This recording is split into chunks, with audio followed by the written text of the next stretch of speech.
Goeiedag geliefde disipel van Jesus en baie welkom by nog 'n episode van In Jesus Bybelstudie. Hierdie is episode 9 van ons reeks wat ons noem Geloof wat berge verskuif. En ons is besig om te kyk na beloftes wat Jesus vir ons in die woord gemaak het, wat ons wil sien 'n realiteit word in ons lewe. En ek besef, hier is nie goed wat ons tradisioneel elke dag hoor nie. En is dalk goed wat baie van julle vir die eerste keer hoor, maar dit is waarheid. Dit kom uit God se woord uit. Jesus het dit vir ons beloof. En ek dink dis tyd in die kerk en dis tyd in die liggaam van Christus dat ons begin uitstrek na al die beloftes wat Jesus vir ons gegee het. Jy weet, ons is so gewoond geraak dat Jesus het vir ons gesterf aan die kruis en hy het betaal vir ons sondes. Yes, en dit is great dat hy dit gedoen het en ons is vir hom vir ewig dankbaar. En as dit nie daarvoor was nie, was ek en jy totaal en al verlore, maar dis nie al wat Jesus vir ons bereik het aan die kruis nie. Daar's soveel meer. In hierdie koninkryk waarin hy ons ingekoop het, waarin hy ons ingebring het, waarin ek en jy kan deel, in hierdie koninkryk is daar soveel dinge tot ons beskikking. En ons is besig om net na 'n paar van hierdie goedjies te kyk, wat ons in hierdie koninkryk wil begin deel maak van ons elke dag lewe. Ons wil so leef, want ons is deel van hierdie koninkryk. En ons is seuns en dogters van God. En as seuns van God, het ons toegang tot soveel meer. Ons eerste skrifgedeelte waarmee ons besig is in Markus 11. En in vers 22 begin hy om te sê, julle moet geloof in God. En dis Jesus wat hier met ons praat. En hy sê in vers 23, hy sê, amen, ek sê vir julle, wie vir hierdie berg sê, lig jouself op en gooi jouself in die see, en nie in sy hart twyfel nie, maar glo dit wat hy sê gaan gebeur, vir hom sal dit gebeur. En dan sê in vers 24, daarom sê ek vir julle alles waarvoor julle bid en vra, glo dat julle dit al ontvang het, en dit sal vir julle so gebeur. En dan sê Jesus vir ons in Johannes 14 vers 12, hierdie is die aand net voordat hy gekruisig is. Hierdie is die laaste, die belangrikste goed wat hy vir ons met ons deel, waarvoor ons kan uitstrek, wat tot ons beskikking is. Jesus sê hier vir ons in vers 12, amen, amen, ek sê vir julle. Hy sê amen, amen, 'n dubbele, ek wil jou verseker, hierdie is 'n belofte wat jy kan bank toe vat, waarop jy kan vas staan. Hierdie is waarheid en ek sê dit vir julle, dat julle daarin kan glo. Amen, amen, ek sê vir julle, wie in my glo, hy sal ook die werke doen wat ek doen. Wie in my glo. Is jy 'n wie? Is jy 'n wie? As jy 'n wie is, wat in Jesus kan glo, dan kan jy doen wat hy gedoen het. Hy sê nie die pastore of die profete of die groot manne van God of jy moet ten minste 1000 mense hê wat agter jou aankom, wat jou volg. Hy sê wie in my glo. Glo jy in Jesus? Dan is hierdie belofte vir jou. Dan kan jy hierdie belofte ter harte neem en jy kan dit sien gebeur. Hy sê wie in my glo, hy sal ook die werke doen wat ek gedoen. En dan gaan hy verder, hy sê, jy sal nog selfs groter werke as dit doen. Ek is nog nie eens by die groter dinge nie, ek wil nog net bereik wat Jesus bereik het. En hy sê, dit is totaal en al tot ons beskikking. En waarmee ons nou besig is in Markus 4, van die grootste vraag van al die vrae is, ja, maar hoekom sien ek nie hierdie dinge in my lewe nie? Hoekom sien ek dit nog nie manifesteer nie? Ek het al 1 of 2 keer probeer om met my berg te praat, en het nie gewerk nie. Miskien is dit net vir daai tydse disippels, miskien is dit nie vir ons vir nou nie, miskien is dit net vir die groot en heilige manne van God. Jesus kom leer ons in Markus 4, wanneer hy ons die gelykenis van die saaier vertel, hoekom werk die woord nie altyd nie? En dis nie hoe ons tradisioneel geleer is, of hoe ons tradisioneel dink nie. Dis baie anders. In Markus 4, wanneer sy disippels vir hom kom vra, Here, verduidelik vir ons hierdie gelykenis, dan begin hy in vers 14 om te sê, die saaier saai die woord. So hierdie saad wat hier gesaai word, is die woord. Dis die beloftes. Hierdie beloftes wat Jesus vir ons hier gemaak het, is saad. Dis nie die oes nie, dis die saad. Ek en jy moet ons harte voorberei, sodat hierdie saad wat hy vir ons gesaai het, hierdie saad wat sê, jy sal kan doen wat ek gedoen het. Ek en jy met daai saad in ons hart vat. En ons moet daai saad koester. En ons moet hom water gee, ons moet hom pamperlam. En ons moet hom oppas en hom beskerm. En wat sal gebeur as, kyk wat sê hy in vers 20, wat sal gebeur as ons daai saad koester? Hy sê, dit is hulle by wie in die goeie grond gesaai is. Hulle wat die woord hoor en aanneem en vrugte dra 31, 61 en 100voudige oes. Jy sien, elke woord van God het 100voudige potensiaal. Ons moenie hierdie mis nie. Die woord van God het altyd 100voudige potensiaal. En hier's die goeie nuus, ek en jou hart het die 100voudige potensiaal. Hy sê nie sommige se harte kon net 30voudig oplewer nie. En ander kon net 60voudig oplewer nie. Die kondisie van hulle hart het bepaal. Party het 60, party 30, ander 100voudig. Maar ek en jy, ons hart het die potensiaal. As ons hart reg voorberei, reg bewerk, kan die woord 100voudige oes in ons lewe oplewer. Kan ons doen wat Jesus gedoen het? Kan ons vir ons berg sê, hef jou op, werp jou in die see, en hy sal ons gehoorsaam. Die woord het daai potensiaal, en ons hart het daai potensiaal. En ons het verlede week gekyk na die pad, na die saad wat op die pad geval het, die saad, die woord wat die mens nie verstaan het nie. En die vyand kom en hy gryp daai woord, en hy steel hom uit ons harte uit. Ek en jy moet werk maak om die woord van God te verstaan. Maar nou kom hy in vers 16, en dan deel hy met ons 'n ander faset van ons hart wat kan veroorsaak dat die woord nie 100voudige vrug oplewer nie. Hy sê net so ook is hulle by wie op rotsagtige plekke gesaai word.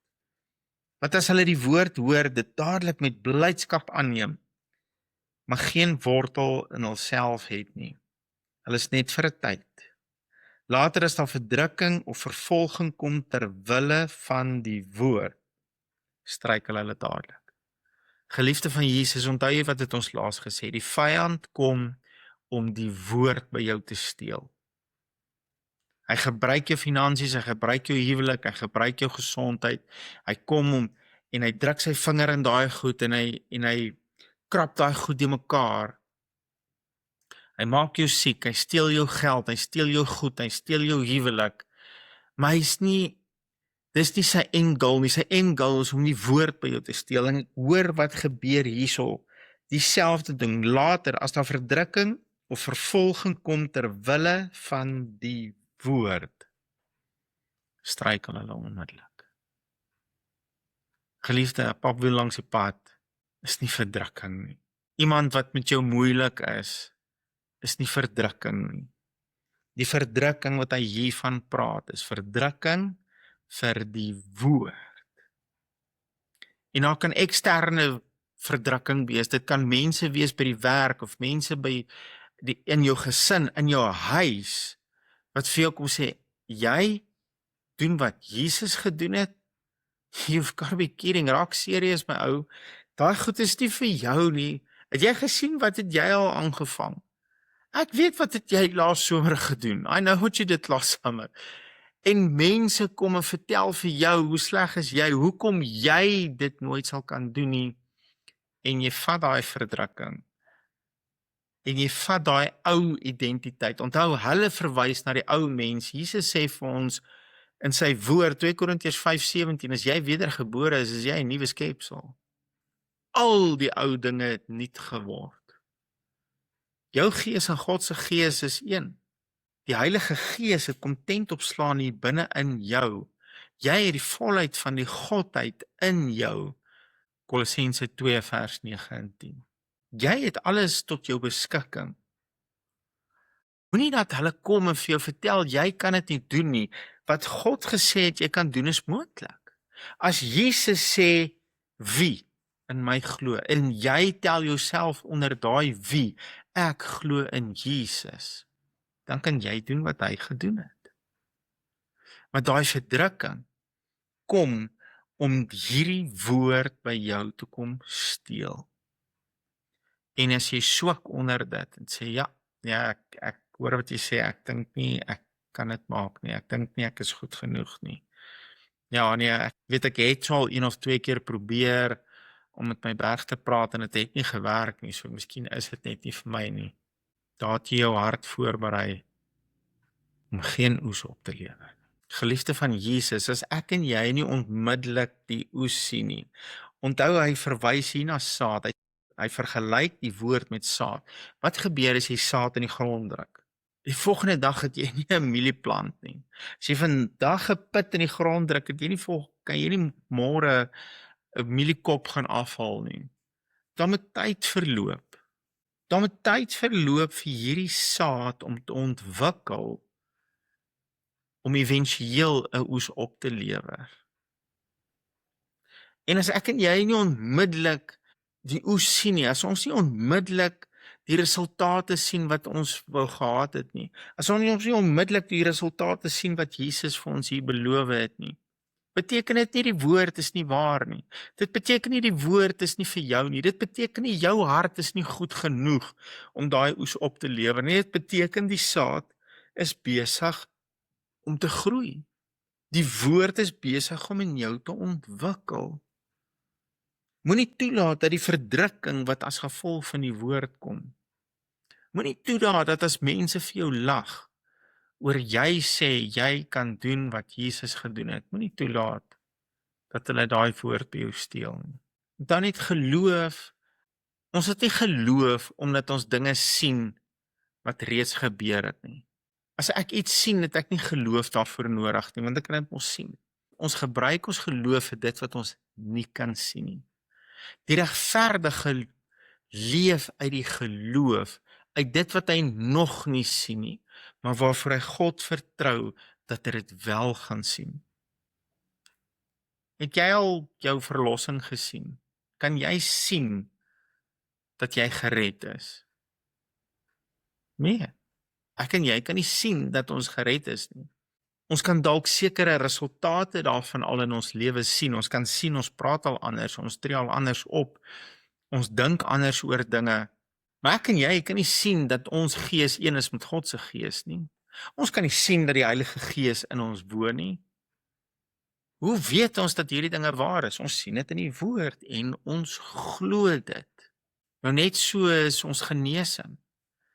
Ek sien dalk nog nie al die genesing in my liggaam waarvoor ek glo nie, maar dit beteken nie ek gaan opgee daarop nie.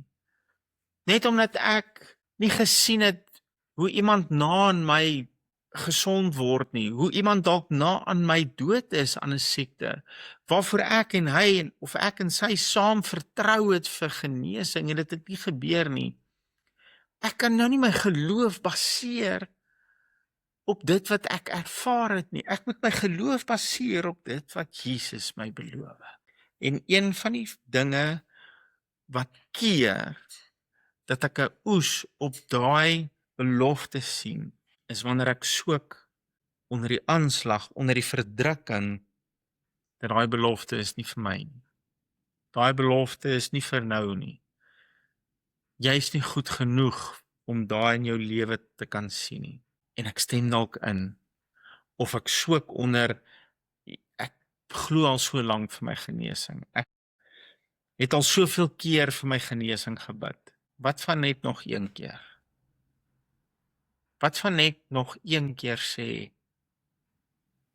kanker, lig jouself uit my liggaam uit en gaan gooi jou in die see, want my Here Jesus sê, dis my deel. My Here Jesus sê, ek dra daai autoriteit. En ek gaan nie toelaat dat dit wat ek sien, die belofte by my steel nie.